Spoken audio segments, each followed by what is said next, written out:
Good morning mga boss. Ngayon papakita ko lang yung kung paano mag-change oil. Ito adventure pala to. Ito papakita ko lang kung paano mag-change oil na yung properly naman. Hindi yung compliance lang na change oil na ano natin sa shop o kahit sa mga ano dyan na nagmamadali. Kahit may tulo pang drain plug, inano na, tinatakpan na tapos lagyan ng bagong langis. Ito gagawin natin step by step to para maganda yung makina natin, maingatan. At saka hanggang pag change oil, ang importante yung 5,000. Pang 5,000 mo hanggang pag next change oil mo, malinaw na malinaw pa rin yung langis. So ito, technique, tara, samahan niyo ako. Gawin ko lang itong maiksi na video kung maaari. Hindi yung mahaba kasi boring yung sobrang haba na video. So first step natin na gagawin, punta tayo sa ilalim. Tanggalin mo yung drain plug. So di na natin madali lang yung drain plug. Yan lang, tanggalin yung drain plug. Then, yun na, tutulog lang. Habang tumutulog, i-prepare na natin yung mga gamit. So ito yung mga gamit na kailangan natin. RevX Trigger Pitron. Hindi ko pinopromote ang Pitron dito, pero ito kasi yung magandang langis. Oo. Ito yung oil filter remover. So, socket range na number 17. Saka portable blower, vacuum yan, actually vacuum yan, pwede sa blower. Saka ito naman yung oil filter. Okay? Ito yung sinubukan ko. Pakita ko lang na yung sinasabi ko na up to next change oil, mag-change oil ka ng malinaw pa rin. Sobrang linaw. Kaya ito, pakita ko lang. Para mahirap yung salita lang, maganda, may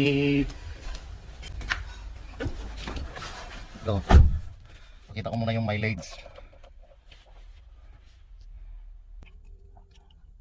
Nakita niyo yung yung odometer ko. Yung sa baba, 19,324. 19324. So, less than 700 kilometers na lang, mag-change oil na ako. So, maiksi na lang yan. Kasi every 5,000. Last change oil ko nito is nasa 15,000. Every 5,000 kasi ako nag-change oil. Pero yung procedure ko, yung procedure na ginagamit dito is yun yung pang siya, pang 10,000. Pero may margin kasi ako, ginagawa ko lang 5,000 para safe naman tayo. Disclaimer lang nga pala. Itong itong procedure na to, nakuha ko to sa isang kaibigan ko na mekaniko sa Pitron. Syempre, in-upgrade ko lang din, dinagdagan ko siya. So mamaya malalaman niyo kung ano yung tinuro niya na in-upgrade ko rin. Okay, as you can see, ito yung engine compartment ko ng Sinova ko. So nakita na natin yung mileage, yung odometer. So hugutin ko lang to, yung dipstick para makita natin. Pakita ko lang kung gaano kalinaw. Yan, walang cut to Hindi tayo marunong mag-cut. Nasa 4,300 ang takbo nito. Tingnan mo kung gaano kalinaw. Walang itim, langis na langis pa rin ang kulay. Pakita ko lang, balik pa rin ko. Ikutin, ikot, yan. Langis na langis pa rin. Kung ano yung original na langis na pagkalagay mo, halos ganun pa rin. Imagine, 4,300 na ang tinakbo.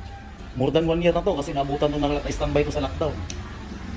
So mayroon pa mga idling dito. Okay, balik ko lang. Kung napapansin niyo may tulo. Tumutulo pa siya. Pero pag sa shop kayo, saan kayong magpapano, yan, kinuklose na yan, nilalagyan na kagad ng tinatakpan na yan, nilalagyan na kagad ng drain plug yan. Pag malagyan ng drain plug yan, ang next gagawin nila dyan, lalagyan na nila ng bagong langis. So anong tendency? Anong mangyayari? Yung lumang langis na nandyan pa, mahaluan ng bago. So ilang linggo lang yan, mahaba na yan, 1,000 kilometers o 500 kilometers na takbo. Wala na, itim na kaagad yung langis mo kasi nandoon yung lumang langis na naghalo. Mahalo siya kaagad. So itim na kaagad. Grabe na yan, negrong-negro na yan. So itong procedure natin, tatanggalin ko yan. Hindi ko to titigilan na hindi ko lalagyan hanggat may tulo yan. So ang next ko gagawin dito, pag matanggal na yan, pag ayaw na yan tumulo, itutulak ko ng blower, kaya may blower tayo. Sa blower naman, ang procedure ko sa blower, hanggat sa palad mo, kasi ko siya, tatakpan ko siya ng kamay, tapat ko yung kamay dyan sa butas na yan, hanggat may talsik, tuloy-tuloy yung blower. Kailangan perfect talaga na wala hangin na lang talaga ang lalabas para talaga malinis talaga yung tanggal lahat yung nasa makina na mga langis na luma. So ito na, nakatutok na yan. Nakatutok na yung vacuum cleaner ko. Vacuum yan, pero sa output ko nilagay para magiging blower. So simple lang kasi na vacuum yan. Ito yung output, nilalagyan yan ng may socket nilalagay yan. Dito siya magbabacuum. Ito yung blower. So kung may vacuum ako, dito ko gagamit. Kung mag-blower ako, ito yung gamitin ko. Output. So nilagyan ko lang siya ng basahan dito sa ano niya, oil cap. Tinanggal ko yung oil cap, ito, yung oil cap cover. Then, since malaki yung bunganga niya, mas maliit tong pipe ng vacuum cleaner, o natin ko lang ng basahan. Parang MacGyver tayo na kung hindi magkasya, gawa tayo ng paraan. Okay? O, yan na. So ready to fire na yan. Ready to fire na yan. Isi-switch ko na lang yan. Switch ko na lang yan. Ano na yan. Ano na yan. Magbu-blow na yan. So hintayin ko lang. May natulo pa konti. Pinakita ko lang yung vacuum cleaner kung paano i-set up. Yan. Nakaon na. Nakabuhay na yan. So tingnan natin sa ilalim.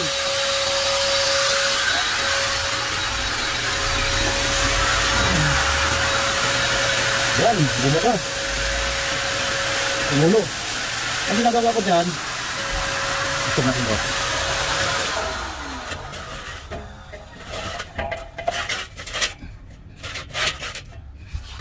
Kita mo ba?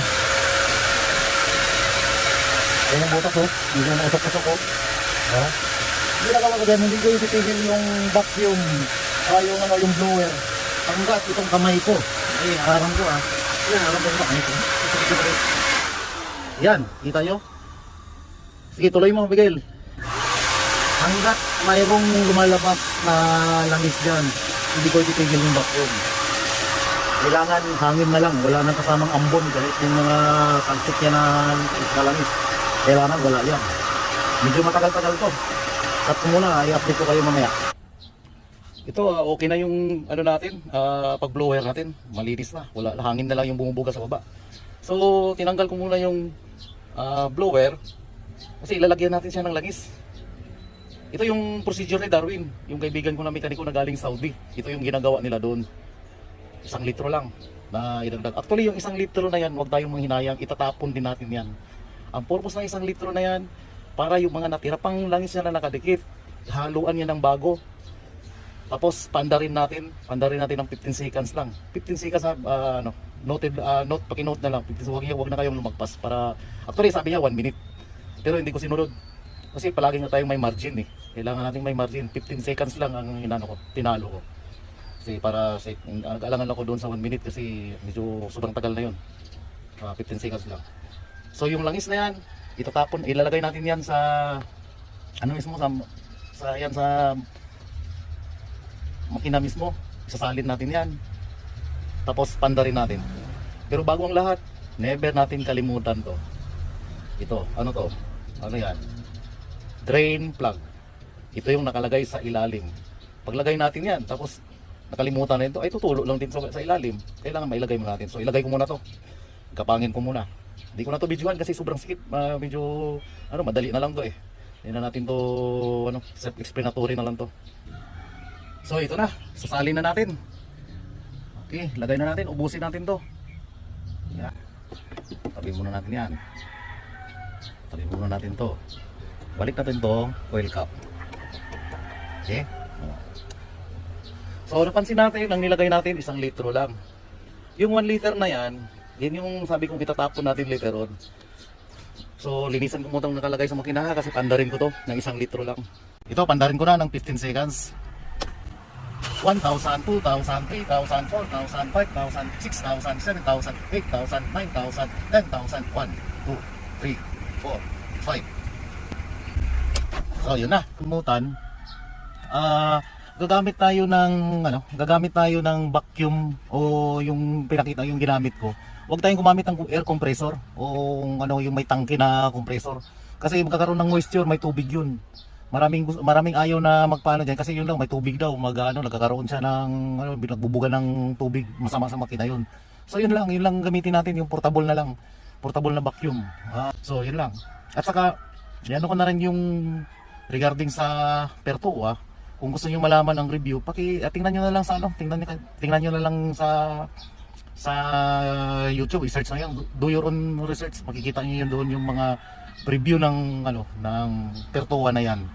Napakaganda ng review niya, at saka may video pa sila na nilagyan ng dinrain yung langis, tapos nilagyan ng Pertua, pinaandar ng 1 minute, then pinatay ang makina, dinrain uli ang Pertua, after na drain, tinakbo. Itinakbo ng mga almost mga 3 kilometers, something like that. Mga 15 balikan yun, 15 minutes din yun.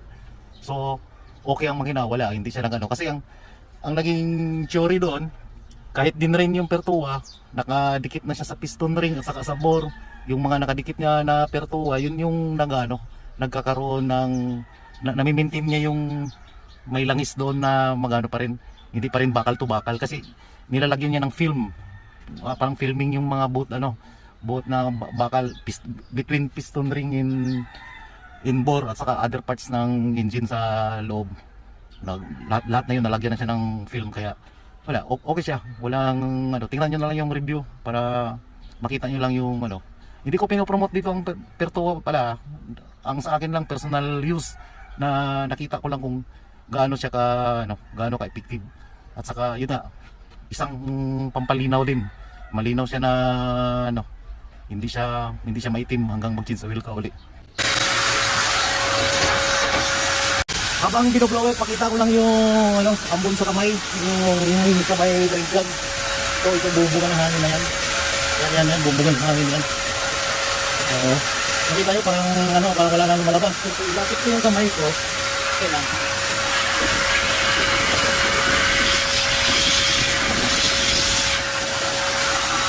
Meron pang tagla kundi nangingintab pa Dapat wala talaga yan. Wala talaga yan. Malapit na to. Kunting taste na lang. Kunting taga na lang. Ito okay na. Perfect na talaga. Hangin na lang lumalabas. Wala na. Hindi na nagbasa yung daliri ko. Kahit itapat ko doon sa drain plug. So tanggalin natin to. Tanggalin natin tong filter. Tanggalin na natin yung filter na yan. Naka-ready na yung filter remover ko. Then tanggalin na natin to. Linis na natin yan. So bago ko tanggalin yung filter na yan, siyempre, saan ba yun? Takpan muna natin to. Ito. Kasi kung pabayaan natin nakabukas yan, posible mahulugan ng kung ano mga particles mga dyan. Sarado, standard tayo. At yan lang. Then tanggalin na natin to. Luwagan. Ikot. Yan. Yan, okay na yan. Kamay na lang yan. Itabi ko muna to. So tanggalin na lang ng kamay yan. Cut na natin yung video para hindi masyado mahaba. So ang next natin, tanggal na natin yung filter. Yan yung luma. Ito yung bago.